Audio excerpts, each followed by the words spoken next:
Hi, I'm going to talk to you a little bit about today about using some vector artwork that you may have purchased or gotten free and show you how to maybe break it apart and use parts of it to go into Captivate. So I've downloaded this piece of artwork of this young man who looks like he's a little bit on overload as far as paperwork. Let's take a look how he's built. So if I go over here to my layers panel and I twirl down this little triangle by illustration, we're going to see there's a couple of different items underneath here. There's one called path. Let me hide that. That looks like that's just the blue background. So I'm going to leave that off. Here's another one called group. Now hang on to your hats. This is going to scare you. These are all the groups of objects or Illustrator objects that make up this young man. So if I come over here and I'll make it a little easier, let me go to my panel options and I'll make this thumbnails a little bit larger so you can see them and I can see them. So as we look through here, most of these groups are just the newspapers, or the paper load I should say.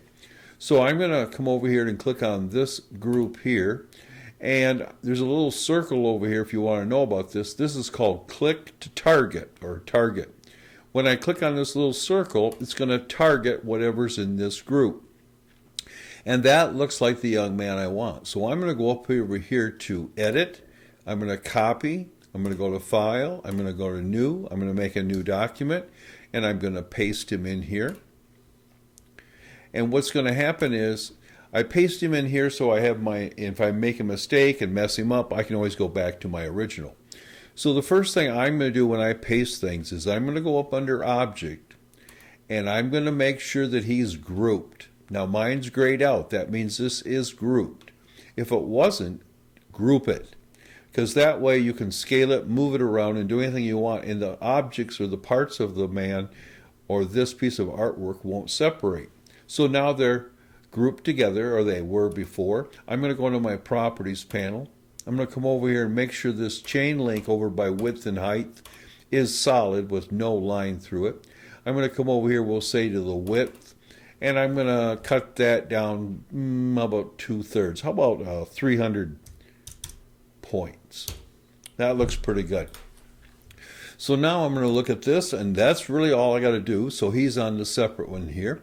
Let's go ahead and go File, Save As, we'll say, or Save. I'm going to come down here to the Format. I'm going to pick SVG, Scalable Vector Graphics. I'm going to rename this Man Standing. And I'm going to save it into a folder I'm going to come back to. I'm going to click OK. And I'm going to come over here to Captivate. And I've got a little slide up here with a little background of an office setting from my training files. And I'm going to go over here to Media.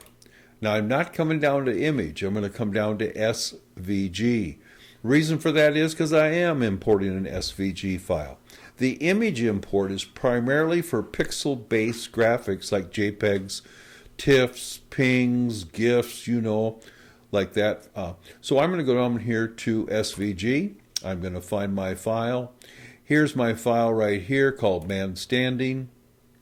I'm going to click Open, and he's just going to pop into Captivate here. So now you know you can just treat him like any other piece of artwork. I can move him around.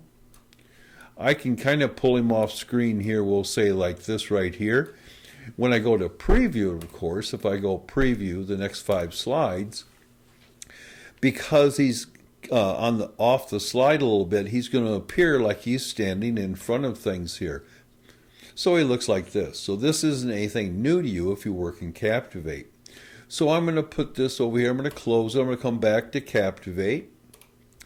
And that's really all there is to it. In the next exercise, I'll show you how, if you want to make some edits to him as far as the colors or the shapes and stuff like that, I'll show you how to do that. But that's enough for now. We'll go back to Illustrator. We copied him from our main vector art. He was all one group. We copied him. We pasted him to a new blank document. We saved it out as an SVG file. Let me show you. Right down here is an SVG file. We saved it to our folder, and then we brought them in to Captivate by way of going to the Media button here on the toolbar and going through SVG. Okay, we'll go to the next one in just a second. Thanks.